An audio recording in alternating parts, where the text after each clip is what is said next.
नमस्कार, स्वागत है आप सभी का स्टेट लाइव में। मैं हूं आपके साथ कुमार कुणाल धीरज। आज देश के प्रधानमंत्री नरेंद्र मोदी का जन्मदिन है। बिहार के मुख्यमंत्री नीतीश कुमार ने प्रधानमंत्री नरेंद्र मोदी को उनके जन्म दिवस पर हार्दिक बधाई और शुभकामनाएं दी हैं। मुख्यमंत्री ने उनके स्वस्थ और दीर्घायु होने तथा सुदीर्घ जीवन की कामना की है।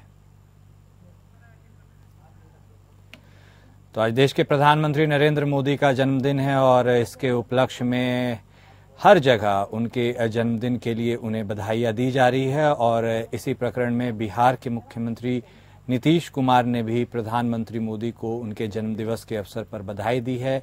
इसके साथ ही वह उनके स्वस्थ और दीर्घायु होने की कामना भी उन्होंने की है।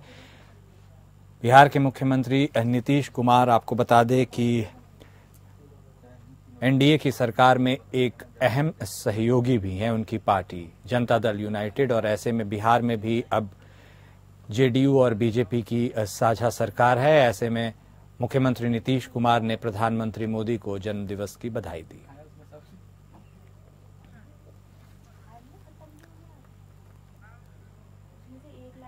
बिहार के मुख्यमंत्री नीतीश कुमार ने फुलवारी शरीफ खानकाह मुजीबिया में उर्स के मुबारक मौके पर हजरत मखदूम सैयद शाह पीर मोहम्मद मुजिबुल्लाह कादरी रहमतुल्लाह अलैह की मज़ार पर चादरपोशी की और राज्य में अमन, चैन और तरक्की की दुआ मांगी।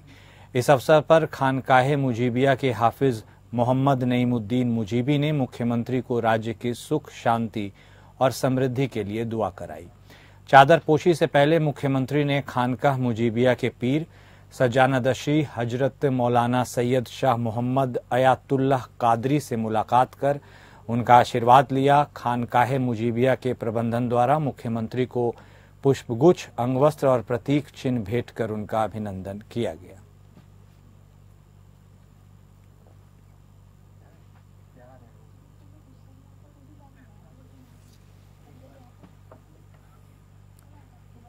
वहीं बिहार के श्रम संसाधन मंत्री संतोष कुमार सिंह ने राष्ट्रीय जनता दल के नेता भाई वीरेंद्र के विवादित बयान पर हमला बोला है। उन्होंने कहा कि भाई वीरेंद्र को बीजेपी को सर्टिफिकेट देने की जरूरत नहीं है। उन्होंने तंज कसते हुए कहा कि चोर चोर मौसेरे भाई वाला हाल हो गया है। दिल्ली में सीएम अरविंद केजरीवाल बेल पर हैं और इधर बिहार में राष्ट्रीय जनता दल के नेता और सुप्रीमो लालू यादव बेल पर हैं। देश तोड़ने वाले लोगों को सर्टिफिकेट की जरूरत होती है, बेल पर रहने वाले लोगों का अक्सर मेल हो जाता है। भारतीय जनता पार्टी सबका हित और सबका विकास को लेकर काम करती है। हमारे नेता देश के प्रधानमंत्री सभी का मान सम्मान बराबर रखते हैं। वहीं मंत्री ने कोचस चवरी करहगर में जनसंपर्क अभियान करते हुए भारतीय जनता पार्टी के लोगों को सदस्यता दिलवाई।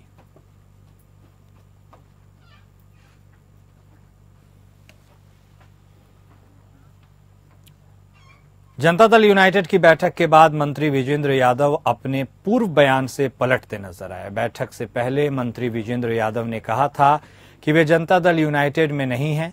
विजेंद्र यादव ने बैठक के बाद पत्रकारों से बातचीत करते हुए अपने पहले के बयान को मजाक का हिस्सा बताया और कहा कि वे किसी भी प्रकार से नाराज नहीं हैं। उन्होंने स्पष्ट किया कि अगर मैं जनता दल यूनाइटेड में नहीं होता तो बैठक में क्यों आता। यादव ने कहा कि उनके बयान को गलत तरीके से समझा गया है और उन्होंने सिर्फ मजाक किया था। जदयू की इस संगठनात्मक बैठक में प्रदेश पदाधिकारियों, प्रमंडल प्रभारियों, जिलाध्यक्षों, प्रकोष्ठ प्रभारियों और विधानसभा प्रभारियों ने भाग लिया। बैठक के बैनर और होर्डिंग्स में यादव का फोटो न होने को लेकर उनका गुस्सा फूटा था, जिसके बाद उन्होंने सार्वजनिक रूप से पार्टी से अपनी नाराजगी व्यक्त की थी। लेकिन अब उन्होंने कहा है कि उनकी नाराजगी की बात झूठी थी और वे पार्टी के साथ पूरी तरह से जुड़े हुए हैं।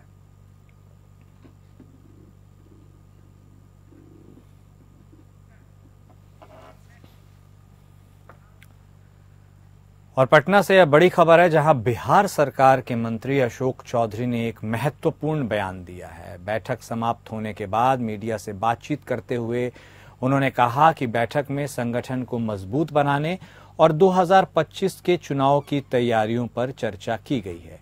तेजस्वी यादव द्वारा जेडीयू के विज्ञापन को भ्रष्टाचार से जोड़ने पर अशोक चौधरी ने कड़ी प्रतिक्रिया दी। उन्होंने कहा, जो लोग खुद भ्रष्टाचार में डूबे रहते हैं उन्हें हर चीज में भ्रष्टाचार ही नजर आता है। इसके अलावा तेजस्वी यादव द्वारा लगाए गए आरोपों पर, जिसमें उन्होंने कहा था कि उनकी जासूसी की जा रही है, अशोक चौधरी ने इसे सिरे से खारिज करते हुए कहा, हमारे नेता ने कभी लालू प्रसाद यादव की जासूसी नहीं कराई, तो तेजस्वी की क्यों कराएंगे। हम काम पर विश्वास करते हैं, जासूसी पर नहीं। अशोक चौधरी के इन बयानों के बाद जदयू और आरजेडी के बीच राजनीतिक बयानबाजी और तेज होने की संभावना है।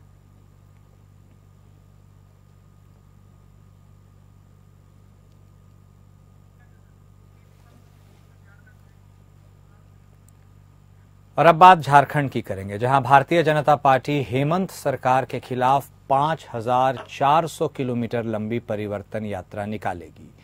20 सितंबर से 3 अक्टूबर तक होने जा रही इस यात्रा से बीजेपी को काफी उम्मीदें हैं। विधानसभा चुनाव से ठीक पहले पार्टी द्वारा निकाली जा रही इस परिवर्तन यात्रा की जानकारी देते हुए बीजेपी के प्रदेश अध्यक्ष बाबूलाल मरांडी ने कहा कि 5400 किलोमीटर लंबी यह यात्रा राज्य के सभी 81 विधानसभा क्षेत्रों में निकलेगी। उन्होंने कहा कि पार्टी ने अपने सभी 6 सांगठनिक मंडलों के 200 से अधिक प्रखंडों में परिवर्तन यात्रा निकालने का निर्णय लिया है।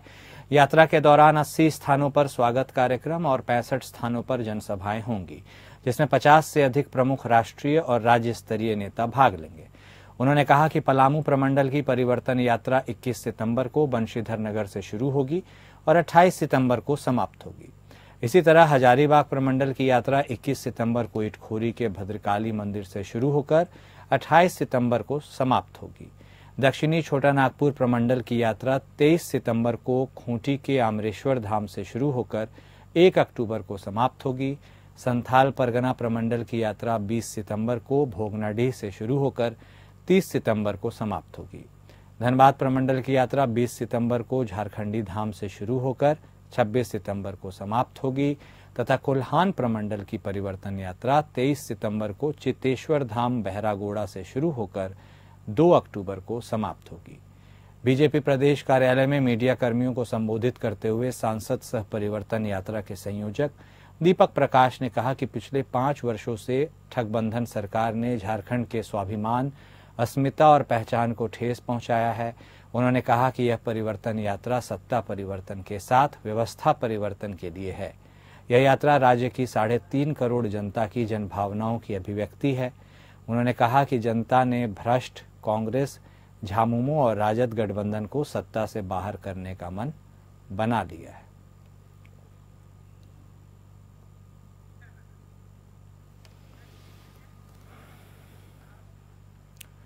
प्रधानमंत्री नरेंद्र मोदी के जमशेदपुर दौरे को लेकर सत्तारूढ़ दल झारखंड मुक्ति मोर्चा ने बीजेपी और केंद्र सरकार पर निशाना साधना जारी रखा है।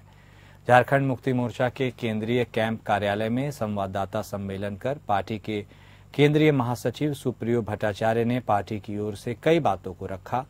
झामुमो नेता सुप्रियो भट्टाचार्य ने कहा कि प्रधानमंत्री नरेंद्र मोदी कर्मा पर्व पर तो राज्यवासियों को शुभकामनाएं देते हैं, लेकिन जिन सरना धर्मावलंबियों का यह त्योहार है उनके लिए सरना धर्म कोड पर एक शब्द नहीं कहा। नीतीश कुमार और चंद्रबाबू नायडू की बैसाखी पर टिकी केंद्र की सरकार जातीय जनगणना पर मौन हो जाती है। अपनी राजनीति चमकाने के लिए प्रधानमंत्री सुरक्षा को ताक पर रखकर सड़क मार्ग से जमशेदपुर पहुंच गए। झारखंड मुक्ति मोर्चा के केंद्रीय महासचिव सुप्रियो भट्टाचार्य ने कहा कि जमशेदपुर में सरकारी कार्यक्रम था, उसमें रेल मंत्री नहीं आए।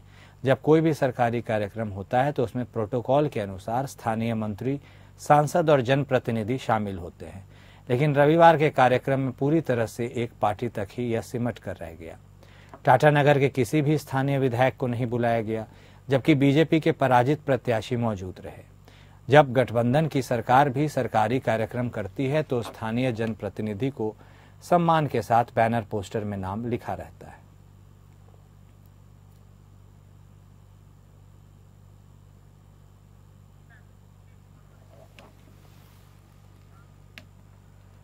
झारखंड के पूर्व शिक्षा मंत्री सह कांग्रेस के कार्यकारी अध्यक्ष रहे बंधु तिर्की ने असम के मुख्यमंत्री और झारखंड विधानसभा चुनाव के लिए बीजेपी के सह प्रभारी हेमंता बिस्वा शर्मा पर निशाना साधा है। उन्होंने विधायक को तोड़ने के एवज में उनके ऊपर चल रहे आय से अधिक संपत्ति के केस को खत्म कराने का प्रलोभन देने का आरोप दोहराया है। पार्टी कार्यालय में अपने आरोप को दोहराते हुए पूर्व शिक्षा मंत्री ने कहा कि आज हेमंता बिस्वा शर्मा बड़ी बड़ी बात करते फिर रहे हैं। उनमें हिम्मत है तो गौमाता का पूंछ पकड़कर कसम खाएं कि उन्होंने केस खत्म करवाने का प्रलोभन देकर बंधु तिर्की को फोन नहीं किया था। वह सिर्फ कसम खा ले। कांग्रेस के कई विधायकों के हेमंता बिस्वा शर्मा के संपर्क में रहने वाले दावे पर बंधु तिर्की ने कहा कि समय आने पर उनको सब पता चल जाएगा कि कौन किसके संपर्क में है। अभी सिर्फ आप लोग उनसे यही पूछिए कि केस नंबर वह मांग रहे थे कि नहीं, उसके लिए वह बंधु तिर्की से क्या चाहते थे।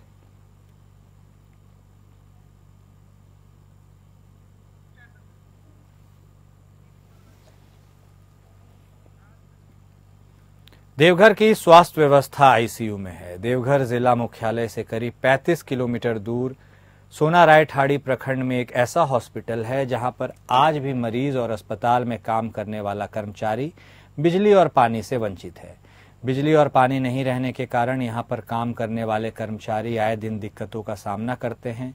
वहीं बिजली नहीं रहने की वजह से कई ऐसे वैक्सीन हैं जिन्हें डीप फ्रीजर में रखना आवश्यक है, लेकिन लाइट नहीं रहने से डीप फ्रीजर भी काम नहीं करता। ऐसे में उस तरह के वैक्सीन को जिले के दूसरे अस्पताल में रखा जाता है। जरूरत पड़ने पर स्वास्थ्य कर्मचारी वैसे दवाओं को मांगते हैं। कई बार समय पर दवा नहीं मिलने की वजह से लोगों की स्वास्थ्य ज्यादा बिगड़ जाती है, जिन्हें देवघर रेफर करना पड़ता है। वहीं कर्मचारियों ने बताया कि बिजली नहीं रहने की वजह से कई दवा और वैक्सीन खराब हो रहे हैं, जिसकी जानकारी भी उच्च अधिकारियों को दी गई है, लेकिन इसको लेकर उच्च अधिकारियों की तरफ से कोई कार्रवाई नहीं की जा रही है। बिजली नहीं रहने के कारण रेबीज इंजेक्शन, टेटनस इंजेक्शन जैसे साधारण मेडिसिन भी सोनाराय ठाड़ी के प्राथमिक अस्पताल में उपलब्ध नहीं हो पा रहे। मालूम हो कि सोनाराय ठाड़ी का यह अस्पताल तत्कालीन मंत्री बादल पत्रलेख के कार्यकाल में शुरू किया गया था, लेकिन सरकार और स्वास्थ्य विभाग की लापरवाही की वजह से आज तक इस अस्पताल में बुनियादी सुविधा भी उपलब्ध नहीं हो पाई है। अब छत्तीसगढ़ की खबरों का रुख करेंगे। छत्तीसगढ़ के मुख्यमंत्री विष्णुदेव साय ने गुजरात के गांधीनगर में आयोजित चौथे global renewable energy investors summit and expo के शुभारंभ में शामिल हुए। Global renewable energy investors meet and expo 2024 में मुख्यमंत्री विष्णुदेव साय ने अपने संबोधन में कहा कि प्रधानमंत्री नरेंद्र मोदी के नेतृत्व में हरित ऊर्जा के क्षेत्र में भारत ने उत्कृष्ट प्रदर्शन किया है। प्रधानमंत्री जी के वर्ष 2030 तक गैर पारंपरिक ऊर्जा स्रोत से 500 गीगावाट बिजली उत्पादन करने के लक्ष्य को पाने में छत्तीसगढ़ महत्वपूर्ण भूमिका निभाएगा। हम सौर ऊर्जा, जल विद्युत और बायोमास जैसे हरित ऊर्जा संयंत्रों को प्रोत्साहित कर रहे हैं और निवेशकों के लिए सुगम नीतियां तैयार की गई हैं। Global renewable energy investors meet and expo 2024 में शामिल होने के बाद मीडिया से चर्चा के दौरान केंद्र सरकार द्वारा लाए जा रहे one nation one election bill के संबंध में कहा कि हम इस बिल का स्वागत करते हैं। इससे समय की बचत होगी और निर्वाचन की लागत कम होगी, साथ ही यह देश के लिए लाभदायक सिद्ध होगा। उन्होंने कहा कि वन नेशन वन इलेक्शन विकासोन्मुखी पहल है। प्रायः देखा गया है कि लगातार निर्वाचन के कारण देश प्रदेश में आदर्श आचार संहिता अनेक बार लागू होने से सरकार लोकहित में आवश्यक निर्णय नहीं ले पाती और विकास कार्य प्रभावित होते हैं। वन नेशन वन इलेक्शन से खर्च भी कम होगा और विकास कार्य की प्रक्रिया भी कम बाधित होगी। गुजरात में आयोजित global renewable energy investors meet and expo 2024 में मुख्यमंत्री विष्णुदेव साय ने अपने संबोधन में ये बातें कही।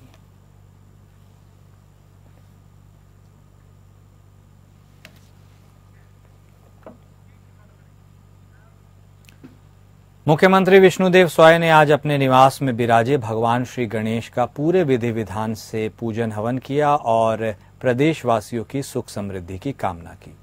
मुख्यमंत्री साय ने सभी प्रदेशवासियों को अनंत चतुर्दशी की बधाई और शुभकामनाएं दी।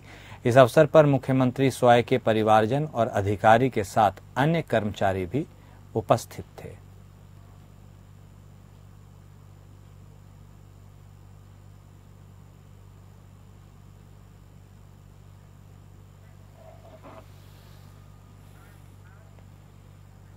रायपुर के प्रधान जिला एवं सत्र न्यायाधीश अब्दुल जाहिद कुरैशी, अध्यक्ष जिला विधिक सेवा प्राधिकरण एवं सचिव जिला विधिक सेवा प्राधिकरण रमेश चौहान के दौरान केंद्रीय जेल रायपुर के निरीक्षण के दौरान किचन और भंडार कक्ष में निरीक्षण कर खाद्य सामग्रियों की गुणवत्ता में और सुधार करने की हिदायत दी गई।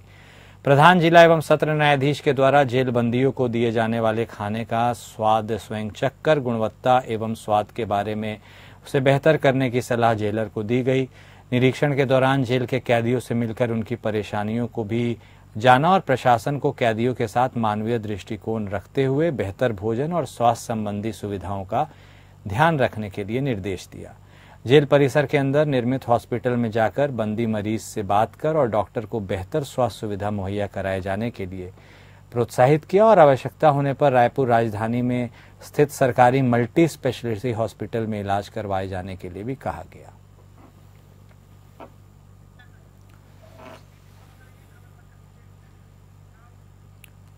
और अब बात मध्य प्रदेश की। सोशल मीडिया साइट पर एक एएसआई द्वारा स्वयं की वर्दी फाड़ने और थाने के अंदर हंगामे करने का वीडियो तेजी से वायरल हो रहा है। यह वीडियो करीब 7 महीने पुराना बताया जा रहा है, जो सिंगरौली के कोतवाली थाने का है। इस वीडियो ने पूरे शहर में हड़कंप मचा दिया है और दिन भर इस घटना की चर्चा होती रही। मामला 7 महीने पहले का है, जब नगर निगम के वार्ड 41 गौतम बुद्ध नगर में नाली निर्माण को लेकर स्थानीय निवासियों और पुलिस के बीच विवाद हुआ था। इसके समाधान के लिए नगर निगम और पुलिस अधिकारियों ने घटनास्थल का निरीक्षण किया और मामले को सुलझाने के लिए सभी कोतवाली थाने पहुंचे। सुलह के दौरान एएसआई अचानक तेवर में आ गया और उसने अपनी वर्दी फाड़ दी, टोपी और बेल्ट भी फेंक दिया। यह पूरा घटनाक्रम थाने के अंदर लगे सीसीटीवी में कैद हो गया।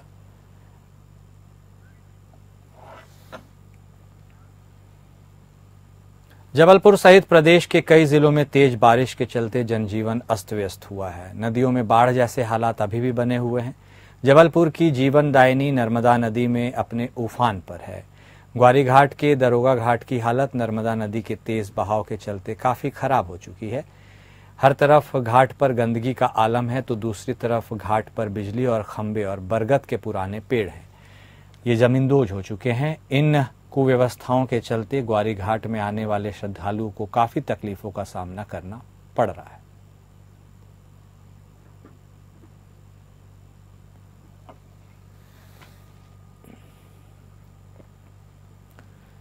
मध्य प्रदेश के बैतूल के शाहपुर में रविवार को आयोजित भूमि पूजन कार्यक्रम के दौरान केंद्रीय राज्य मंत्री दुर्गादास उइके और घोंडा डोंगरी विधायक गंगा उड़के को एक महिला ने जमकर खरी खोटी सुनाई। कार्यक्रम में पहुंची गीताबाई, जो कि शाहपुर के पंडित दीनदयाल उपाध्याय वार्ड की निवासी है, ने नेताओं पर आरोप लगाते हुए कहा कि चुनाव के समय वोट मांगने के लिए नेता जनता के सामने हाथ पैर जोड़ते हैं, लेकिन चुनाव के बाद उनकी समस्याओं पर ध्यान नहीं देते। गीताबाई ने बताया कि उन्हें इंदिरा आवास योजना का लाभ नहीं मिला है, उनकी पेंशन भी नहीं बढ़ी है। उन्होंने 4 बार आवेदन किया, लेकिन न तो रहने के लिए जमीन दी गई, न ही कोई अन्य सहायता। उनका कहना था कि उनके आवेदन को अधिकारी कचरा गाड़ी में फेंक देते हैं और उनकी सुनवाई नहीं होती। महिला का गुस्सा देखकर मौके पर मौजूद अधिकारियों ने उन्हें शांत करने की कोशिश की, लेकिन गीताबाई अपनी मांगों पर अडिग रही। उन्होंने साफ तौर पर कहा कि अब वे चुप नहीं रहेंगी और अपनी बात के लिए लड़ेंगी। कार्यक्रम के दौरान केंद्रीय राज्य मंत्री ने महिला को आश्वासन दिया कि उन्हें पीएम आवास योजना का लाभ दिलाया जाएगा।